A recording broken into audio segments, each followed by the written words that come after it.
अस्सलामुअलैकुम नाज़रीन, गुलिस्तान न्यूज़ में आपका खैर मकदम। मैं हूँ आपका मेज़बान शमीम भट्ट। वादी कश्मीर के साथ साथ शुमाली कश्मीर में भी बर्फ़बारी अब देखने को मिल पा रही है। इस वक्त मैं मौजूद हूँ सब जिला हंदवारा में। लोग बेसब्री से इंतज़ार कर रहे थे कब वादी कश्मीर में बर्फ़बारी होगी। आज वो दिन आ गया।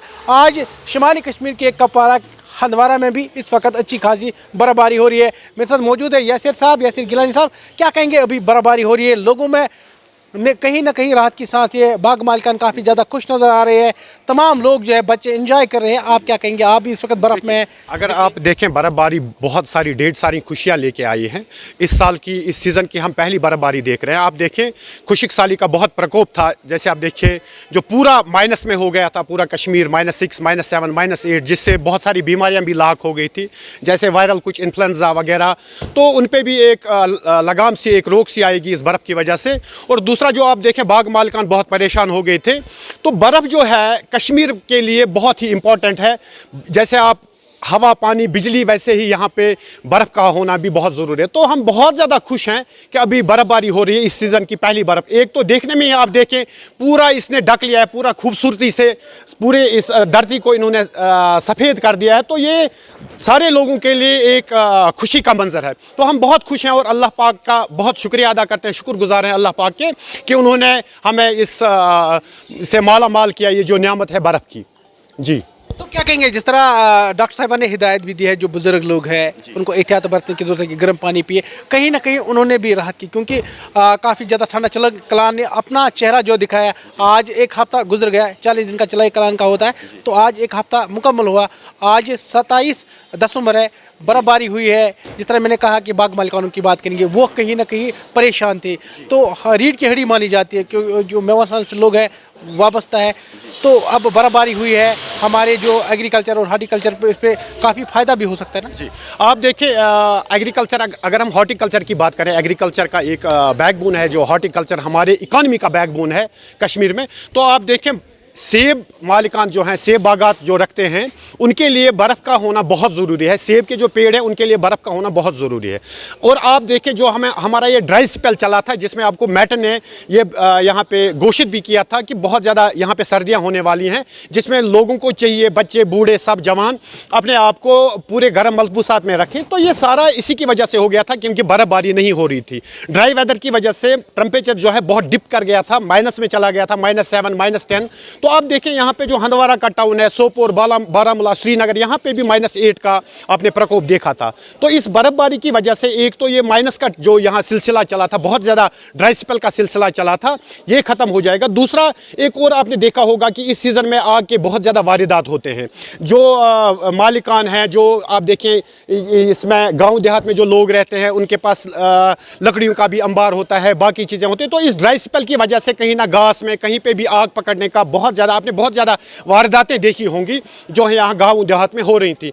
तो इस बर्फ़बारी की वजह से उन पे भी एक लगाम सा लगेगा, एक रोक सी आ जाएगी। सेकंड थिंग आप देखें हमारा जो पानी के जो ये है ज़ख़ीरे हैं, जैसे आप छोटे नदी नाले देखें थे वो भी सूख गए थे, तो उनमें भी पानी का अब आना स्टार्ट हो जाएगा। और आप देखें इस टाउन की, इस मोहल्ले की बात अगर आप करें तो पिछले 4 दिन 5 दिन से यहाँ पे पानी का सिलसिला रुक गया था, पूरी पाइप्स जो हैं जम गई थी।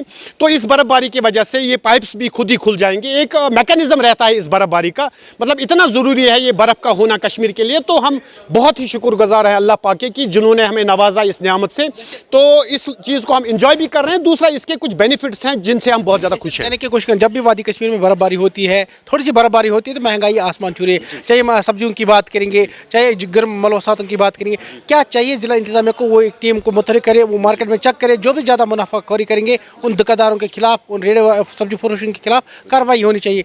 साथ में यही रह गया जो एडवाइजरी पहले दिया गया है जिला इंतजामिया की तरफ से, पुलिस से भी कंट्रोल रूम बनाए गए, क्या लोगों को उस पर भी अमल दरामद करने की कोशिश करेंगे। जो अननेसेसरी निकलता है, जैसे मचल टंगडार पहाड़ी जो इलाके हमारे हैं, जब वो वहाँ से निकलता है अननेसेसरी, फिर रास्ते में वो फंस जाते हैं, उससे परेशानी का सामना करना पड़ा। आप क्या कहेंगे एज ए सोशल एक्टिविस्ट, बहुत सारे लोग अभी आपको देख रहे हैं गुलिस्तान नेशनल टेलीविजन पे, सोशल मीडिया पे, क्या करें? देखिए अगर हम इस चीज़ की बात करें, जो यहाँ पे बर्फ़बारी होती है तो इसमें बहुत सारी एडवाइजरीज होती हैं जो गवर्नमेंट की तरफ से होती हैं। उन एडवाइजरीज को हमें फॉलो करना चाहिए। आप देखिए यहाँ पे जो कंट्रोल रूम्स आ गए हैं, यहाँ पे आपके हंदवारा सब जिला में भी कंट्रोल रूम होगा, आपके कुपवारा में भी कंट्रोल रूम होगा। उनका यही होता है, एक तो वो एडवाइजरी जारी करते हैं कि बिला वजह आप गाड़ी लेके ना चलें, क्योंकि रोड सब स्लिपरी हो गए हैं, आम गाड़ी जो है वो इस रोड पे नहीं चल पाएगी, बाइक्स का आप यूज़ ना करें।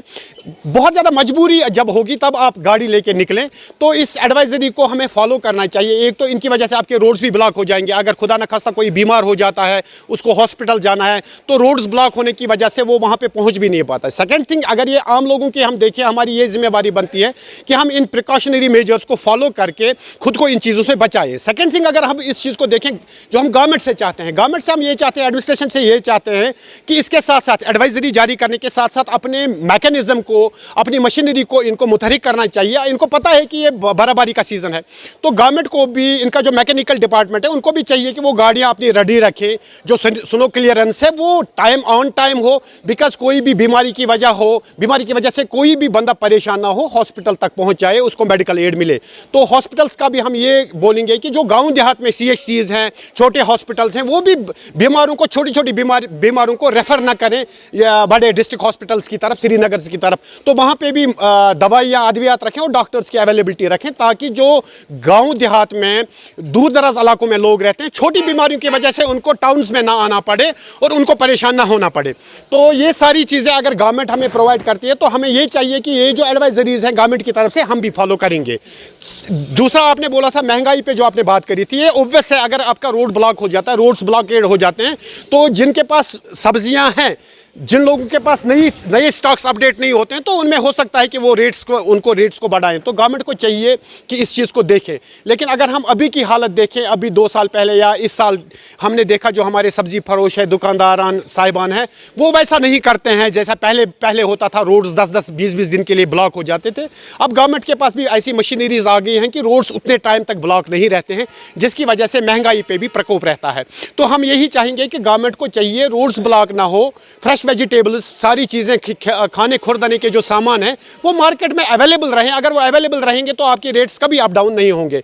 तो दोनों चीज़ें जो हैं, जो आम लोग हैं, उसको भी गवर्नमेंट की जो सारी एडवाइजरीज है वो फॉलो करनी चाहिए, और गवर्नमेंट को भी चाहिए कि हमें ये सारी फैसिलिटीज़ दे, ताकि हम भी इस बर्फ़ को नेगेटिव ना लें, पॉजिटिव एस्पेक्ट में लें। जब भी बर्फबारी होगी तो हम खुश हों इस चीज़ को देख के, ना कि परेशान हों कि बर्फबारी की वजह से हमारे रोड्स ब्लॉक हों, हम हॉस्पिटल, हम अपने काम की तरफ ना जा पाएँ। आपका ये भी कहना है कि अगर पहले ही महकमे मौसमियात ने एडवाइजरी दी है कि बर्फबारी हो सकती है, कई पहाड़ी इलाकों के साथ साथ मैदानी इलाकों में, या कहीं पे जो है बारिशों के साथ साथ बर्फबारी भी होगी, उसके बाद भी डिपार्टमेंट कहीं ना कहीं मुतरिक नहीं होते, क्या अब LG हुकूमत भी है, दूसरी तरफ लोकल हुकूमत भी है, क्या आपकी अपील है? देखिए, अगर हम एज ए कॉमन या लेमैन, आप देखें जो आम इंसान रोड पे चल रहा है, हम उनकी बात करें, या मैं उनमें से एक हूं, मैं अपनी बात करूंगा। देखें, हमें गवर्नमेंट से एक्सपेक्टेशंस तो हैं। देखें, हम सारी जो मैकेनिज्म है, आपकी सारी मशीनरी जो है, ये कोई इंडिविजुअल का काम या आम इंसान का काम नहीं है।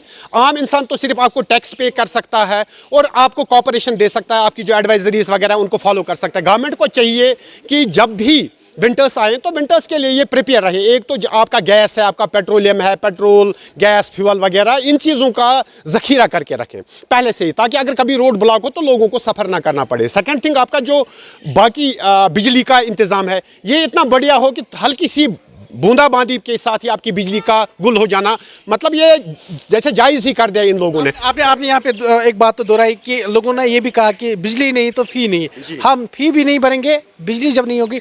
जो पहाड़ी इलाकों में लोग हैं वो बोले कि हमारे घर में यहाँ से मीटर नस्ब करो, ताकि उसी हिसाब से हम बिजली 10 मिनट आएंगे, 10 उसी मिनट के हिसाब से हम बिजली फराहम करें या आपको फीस देंगे।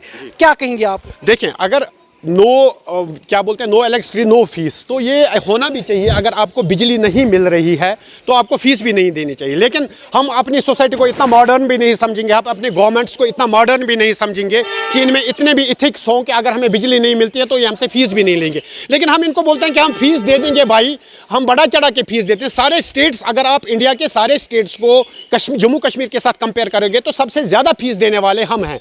तो अगर हम सबसे ज़्यादा बिजली का फीस देते हैं तो हल्की सी बूंदाबांदी के बाद ही आपका बिजली का गुल होना, जैसे मतलब जायज़ सा हो गया। इसको जब तक इस पे गवर्नमेंट काम नहीं, हम नहीं बोलते हैं कि आप हमें विंटर्स में 24/7 बिजली दे दो। 24/7 नहीं दे रहे हो तो फिर भी 18 घंटे तो दे दो, 17 घंटे तो दे दो, शेड्यूल के हिसाब से दे दो। अभी बर्फबारी हल्की सी होगी, आप गाँव देहात में बिजली गुल हो जाएगी। आखिरी सवाल मेरा आपसे रहेंगे, कि एशिया का सबसे बड़ा टूरिस्ट प्लेस जो है वादी बंगस को कुदरत ने अपने हुस्न से माला माल कर दिया।